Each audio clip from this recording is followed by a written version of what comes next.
Billie Burke was the legendary actress who portrayed Glinda the Good Witch of the North in The Wizard of Oz. Her real life was one of enchantment and agony. Billie Burke was best known for playing Glinda in The Wizard of Oz, but when she finally left the acting world, it was for the most tragic reason imaginable. Stay tuned for more on that later. Cinephiles would remember Billie Burke for her portrayal of Glinda the Good Witch of the North in 1939's iconic film The Wizard of Oz. Funny enough, her real life was also full of enchantment, including a magical marriage, an Oz-like estate, and a successful career. But none of that is to say she didn't face her fair share of agony.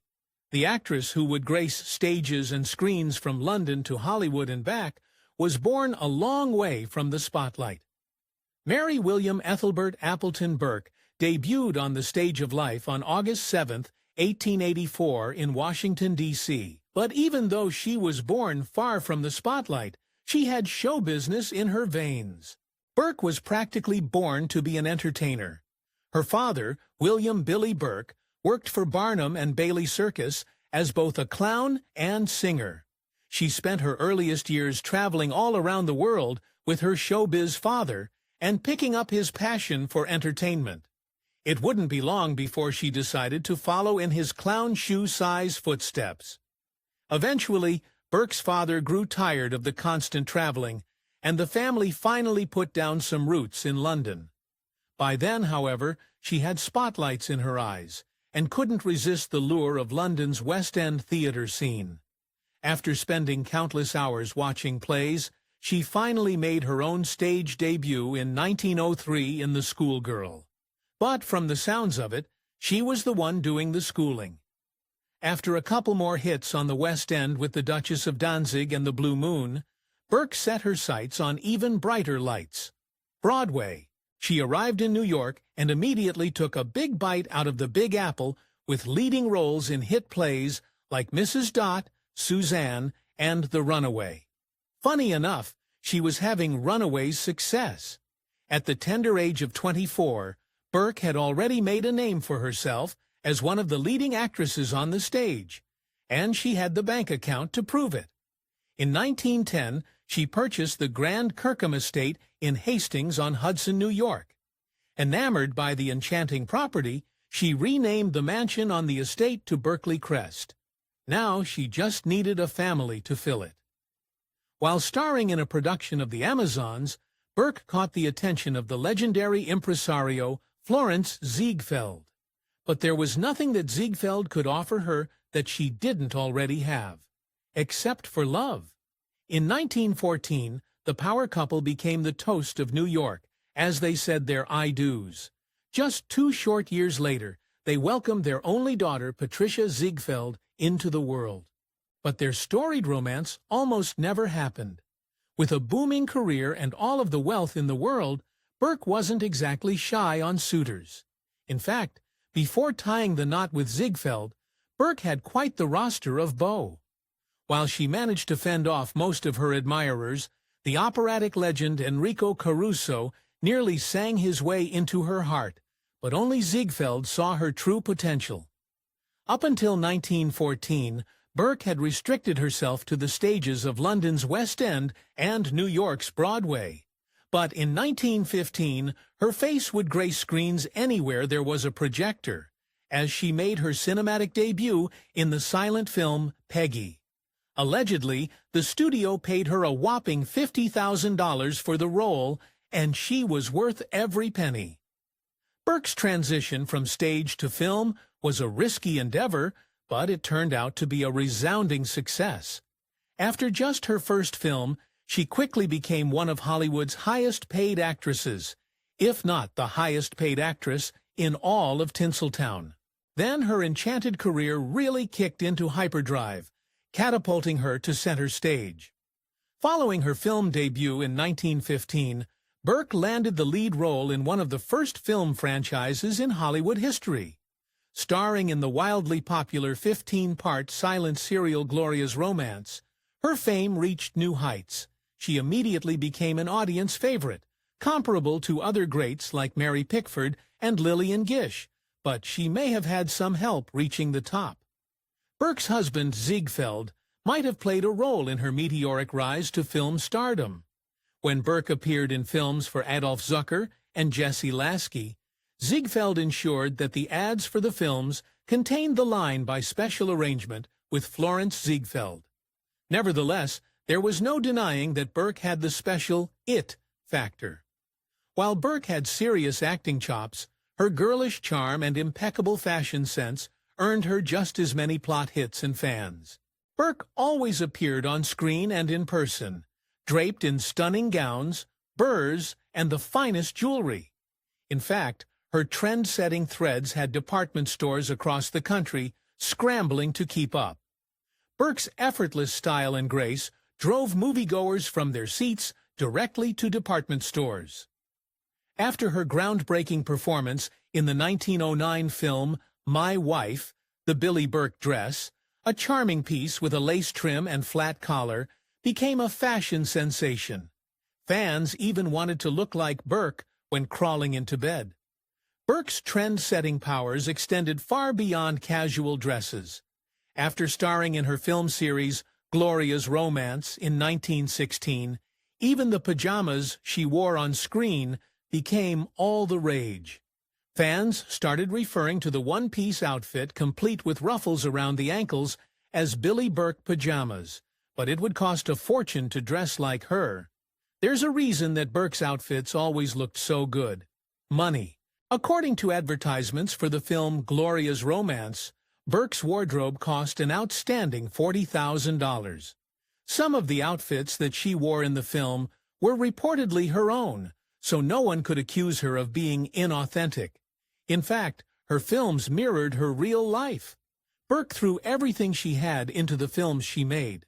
Not only did she wear some of her own fashionable threads, but her famous palatial home in Hastings-on-Hudson in New York, Berkeley Crest, served as the backdrop for a key filming location for Gloria's Romance. But she couldn't claim full responsibility for her impeccable taste. When it came to high fashion, Burke had a secret ace up her sleeve. Lucille, a.k.a. Lady Duff Gordon, one of the most famous couturiers of the time, Lucille supplied Burke's wardrobe, both for her personal life and work life. Her designs made Burke one of the most stylish stars of the 1910s and 20s, dazzling audiences on both sides of the Atlantic. Burke was well aware of the influence she wielded in the fashion world outside of acting. Reflecting on her rise to fame, she described herself as a new kind of actress, carefree and red-headed, and I had beautiful clothes.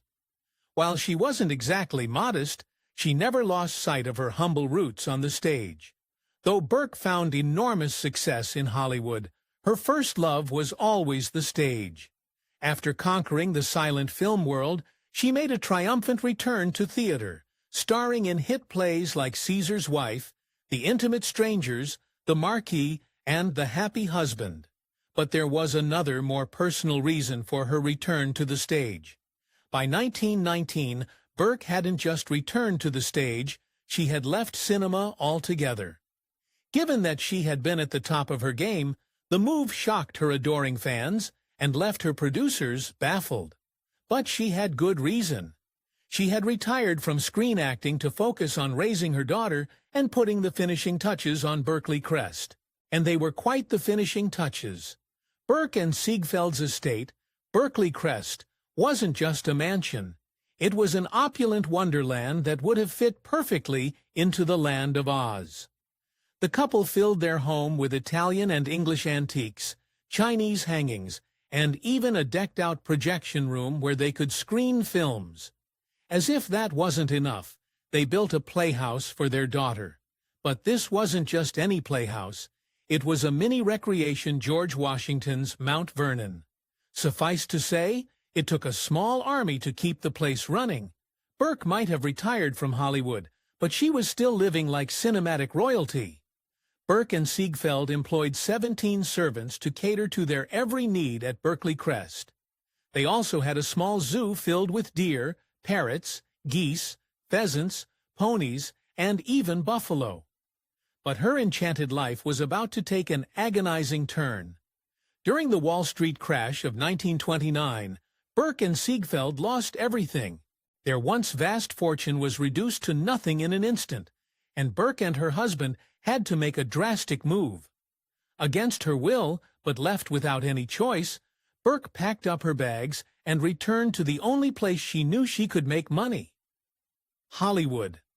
Burke's early retirement did little to darken her star. Immediately, the studio paired her up with their rising star, Katharine Hepburn, in her big screen debut.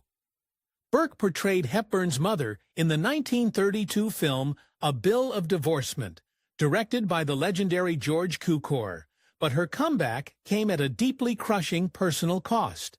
As if losing her fortune and navigating a Hollywood comeback wasn't hard enough, Burke faced another unimaginable tragedy. While filming A Bill of Divorcement, her beloved husband, Florence Ziegfeld, passed from complications arising from a lung infection. But instead of leaving her with a life of memories, he left her with a pile of debt. Despite her heartbreak, Burke demonstrated incredible strength and professionalism, probably because she had to. Ziegfeld's passing left her with massive debts and no choice but to work to pay them off. Just days after her late husband's funeral, she returned to the set of A Bill of Divorcement and resumed filming until the end. It practically wasn't worth it. A Bill of Divorcement revitalized Burke's career, but not her bank balance. Much to her chagrin, Burke was no longer the top-paid actress in Tinseltown.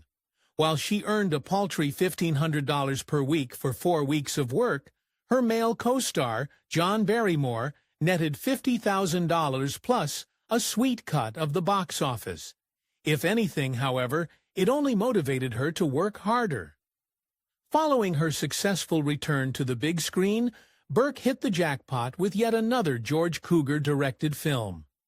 Burke starred in the 1933 classic Dinner at 8 as Millicent Jordan, an aristocratic woman throwing a dinner party.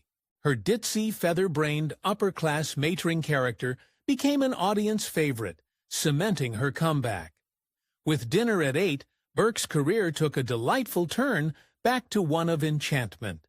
She became typecast as an erratic elite woman, delivering light-hearted comedy to Depression-era audiences. Nevertheless, she still reminisced about the good times, even if it caused her pain.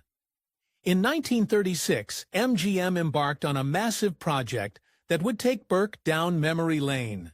The studio wanted to make a biopic about Burke's late husband, Florence Ziegfeld, titled The Great Ziegfeld.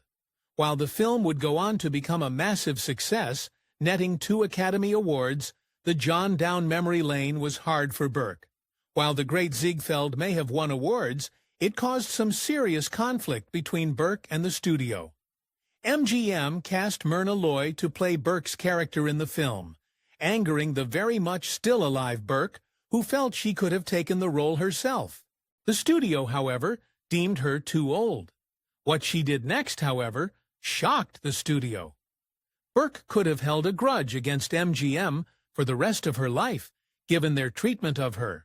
However, in a true testament to her professionalism, she paid a visit to the set and met with Myrna Loy, the actress playing her in her husband's biopic. In fact, she had far more input into that film than anyone realized. Even though Burke didn't star in The Great Ziegfeld, she made sure she kept a close eye on the production. She worked tirelessly to ensure that the film's writers and producers didn't drag her husband's upstanding reputation through the mud. She kept a watchful eye on screenwriter William Anthony Maguire, making sure he minimized her husband's infidelity as much as possible. She was also good at hiding her own imperfections. While filming the movie Bridal Suite, Burke had an unfortunate accident. A journalist reported that Burke broke her ankle in an undisclosed accident. Rather than delay production, however, Burke finished the film from a wheelchair, with a stand-in stepping in for her scene that required standing or walking. Her dedication did not go unnoticed. In 1938, Burke appeared in the highly reviewed film Merely We Live. For her performance as Emily Kilbourne in the Norman Zima Cloud-directed comedy, Burke finally got something that had eluded her an Oscar nomination. While she missed out on the Golden Statue, Burke thought that her career had finally peaked, but the biggest role of her career was still ahead. Burke followed up her Oscar nomination with an even more iconic performance. Glinda, the Good Witch of the North in The Wizard of Oz, but the role that defined her career was almost never hers. Burke beat out Fanny Brice for the role, nabbing the opportunity to play one of the most memorable characters in one of Hollywood's most iconic films. Still, people tried to quiet her voice. For years, audiences believed that Burke's singing voice in The Wizard of Oz had been dubbed by Lorraine Bridges. It's not clear exactly where the rumors started, but Burke was only too happy to have them end with her. Burke brought her Broadway and West End experience to bear on the role of Glinda, singing all of the witch's songs herself. Throughout her career, Burke starred in dozens upon dozens of films, but one of them had a special place in her heart. Out of all the films in her extensive career, much like her adoring fans, The Wizard of Oz remained Burke's personal favorite. And on that high note, she decided that it was time again to branch out from the cinema. Having conquered the stage and the screen, Burke took her talents to the latest medium, the airwaves. From 1943 to 1946, she starred in The Billy Burke Show on CBS Radio, where she brought her feather-brained but lovable stock character to new audiences. The show aired throughout the tumult of World War II, bringing laughs to millions. And she wasn't done yet. Burke ventured into writing as well, collaborating with Cameron Shipp on 2 autobiographies, With a Feather on My Nose in 1949 and With Powder on My Nose in 1959. Burke had started her acting career in the days when British thespians ruled the stage. She successfully made the transition to Broadway, then to silent film, and then on to Technicolor musicals, but there was still one medium she hadn't conquered yet, television. That is, until the 1950s, when she appeared on early TV shows like Doc Quirkle and Playhouse 90. Simply guest starring on TV wasn't enough for Burke. In 1951, she paved the way for the likes of Oprah and Ellen, when she became one of the first female talk show hosts with her own show, At Home with Billy Burke. But no matter how much success she had on the screen, big or small, her heart always belonged to the theater. Even late in her career, after her Oscar nomination and iconic The Wizard of Oz performance, Burke still had a passion for the stage. In the 1950s, she starred in 2 plays, This Rock and Mrs. January and Mr. X. But it was not the same as before. While critics lauded Burke's performance, they panned the plays, proving that something had to change in the world of acting. Sadly, something had changed with Burke as well. In her later years, Burke performed in several plays in California, hoping that the West Coast theater scene would have better plays than Broadway.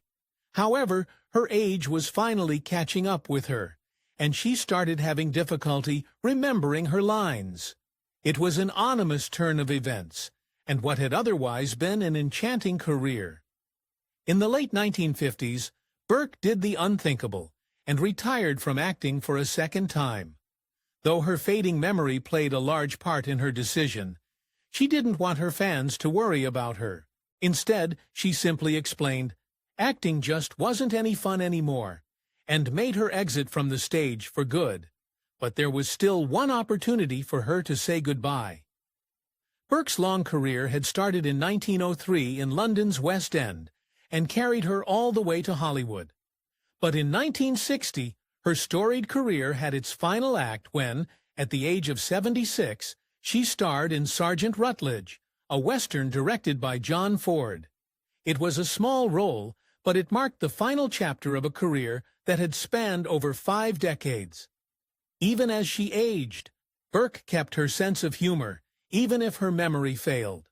Famously, she once quipped, "Age is something that doesn't matter unless you are a cheese." It was a fitting model for the eternally enchanted optimist who had seen both the highs and lows of life and still managed to keep smiling. There was just one slice of life left for her. On May 14, 1970, at the age of 85, Burke took her final bow. She passed of natural causes in Los Angeles and was laid to rest beside her beloved husband, Florence Ziegfeld, at Kensico Cemetery in Valhalla, New York. For such a storied actress, however, the years following her passing reduced her legacy to a single role in a single film. For years, New York City's Ziegfeld Theater honored Burke's legacy and love for her equally iconic husband with a framed photo proudly displayed above the exit staircase. Even that piece of her faded into history. After renovations, the photo mysteriously disappeared, never to be seen again. And that wasn't the only part of her legacy getting erased. Berkeley Crest, the grand estate that Burke once called home, was torn down shortly after she sold it off in 1940. Though the mansion no longer stands, its legacy lives on in a different form. The site is now an athletic park called Burke Estate Field, preserving her name in the local community. The Good Witch still had a little magic left. Burke's enchanted life, punctuated by moments of tragedy and hardship, had a fitting end after all. A decade before her passing in 1960, Glinda the Good Witch of the North mustered her last bit of magic to land herself a star on the Hollywood Walk of Fame. The lasting symbol of her remarkable and enchanting career helped pave the real-life yellow brick road. If you've enjoyed these stories, don't forget to show some love by hitting that like button and subscribing to our channel. Stay tuned because we'll be back with more incredible narratives soon. Thanks for joining us today, and until next time.